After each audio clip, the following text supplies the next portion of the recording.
Two children grew up in the same house, with the same father, the same mother, in the same room.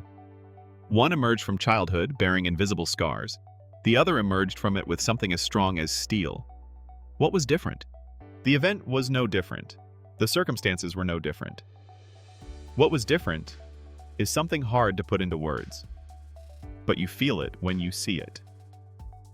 Every family goes through a moment. It isn't necessarily a big moment. Sometimes it's a surprise piece of news. Sometimes it's a hole in the bank account.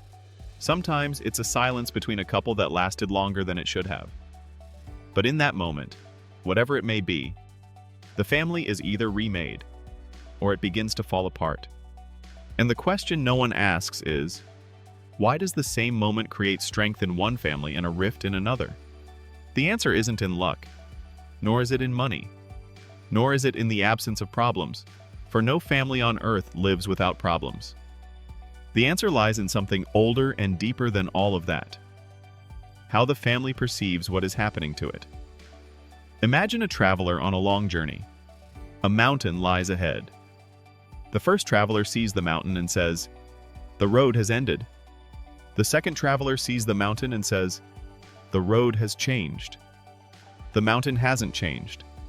What has changed is the word used to describe the mountain. And as anyone who has lived life knows, a word is not merely a sound that comes out of the mouth. A word is the first decision. A word is what determines whether the family will sit in front of the mountain or walk around it. In every family that falls apart, you won't suddenly find an external disaster. You'll find, if you look closely, three internal factors. The first, ambiguity. When no one knows who's responsible, pressure turns into blame. And when it turns into blame, everyone looks for someone to cast the first stone at. And the stone, when thrown inside the house, doesn't just break the glass. It breaks what cannot be mended. A family without clear roles is a ship without a captain. It doesn't need a storm to sink. An ordinary wave is enough. Second, isolation. Not geographical isolation. The most dangerous isolation is internal, when each individual feels they are bearing their burden alone. And when everyone feels this at the same time, the family becomes a collection of individuals living side by side but disconnected. In ancient history, cities that flourished did not do so through isolation. They flourished because they were crossroads. That is where resources converge. And that is where people exchange what they need. A family that builds bridges, with its members from within and with its surroundings from without, possesses this crossroads. But a family that closes its doors in times of crisis also closes off every path through which supplies might reach it. Third, endless denial. This is the hardest part.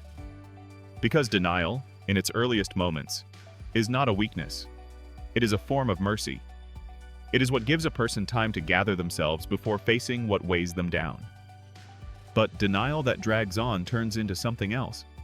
It turns into a transparent prison through which the truth is visible, yet you convince yourself you do not see it. And how many families have reached a precipice they never expected, because they insisted on not seeing the path they were taking? There is a question people ask in their darkest moments. It is not, "What should we do?" The deeper question is, "Who are we?"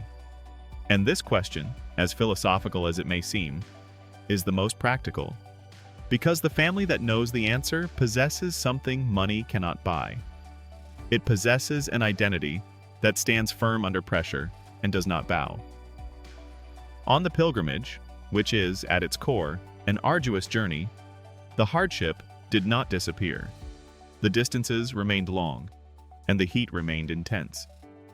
But the meaning that the traveler carried with them made the hardship bearable. Indeed, made it part of the gain, not the cost. The family that draws upon its values, heritage, and small rituals in times of crisis does not do so to escape reality. It draws on them because it knows that meaning is the fuel. And without fuel, the caravans do not reach their destination. Finally, and this is something no one talks about much, The family is not an institution that nullifies individuals, nor is it a group of separate individuals sharing a roof. It is something delicate in between. Everyone in it has their own needs, and these needs are real and carry weight. At the same time, there is a common interest that no one can bear alone. A family that finds this balance does not sacrifice the individual in the name of the group, leaving them broken.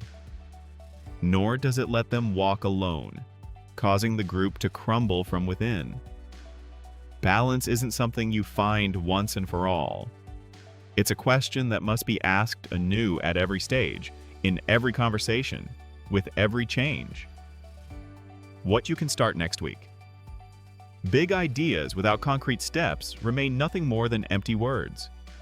First, gather your family, not to complain together, but to understand together. Shared understanding is the first step on the path. Second, really write down, the resources your family has. Who around you can help? What skills are within the household? What have you overcome in the past and forgotten you've already overcome? Third, assign responsibilities out loud. No assumptions. No, he knows what he's supposed to do. Say it clearly and put it in writing if necessary. Fourth, set aside a weekly time together. Not to discuss problems, but simply to be together. 1 hour, a shared meal, a simple activity. This hour is what builds trust before you even need it. Fifth, if reality feels overwhelming right now, it's okay to approach it gradually. Temporary denial isn't cowardice, but set an end date for it, because the path you can't see doesn't disappear. It's just waiting for you further down the road. Sixth, recall what defines you, your values, your family rituals, the words your grandfather spoke that you've never forgotten. This isn't nostalgia, it's a map. Seventh, ask each family member, what do you need? Then ask the group, how can we meet these needs together? Both questions together, not one without the other. The pressures will not stop. They have never stopped for a traveler, nor for a caravan, nor for a city. But what separated those who arrived from those who did not was not the size of the obstacle before them. It was the way they looked at it. The family that learns how to see its pressures does not get lost in them, carries within itself a path that no one can block. It doesn't start with changing circumstances.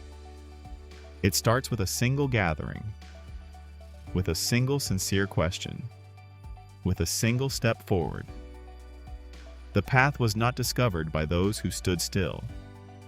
It was discovered by those who walked.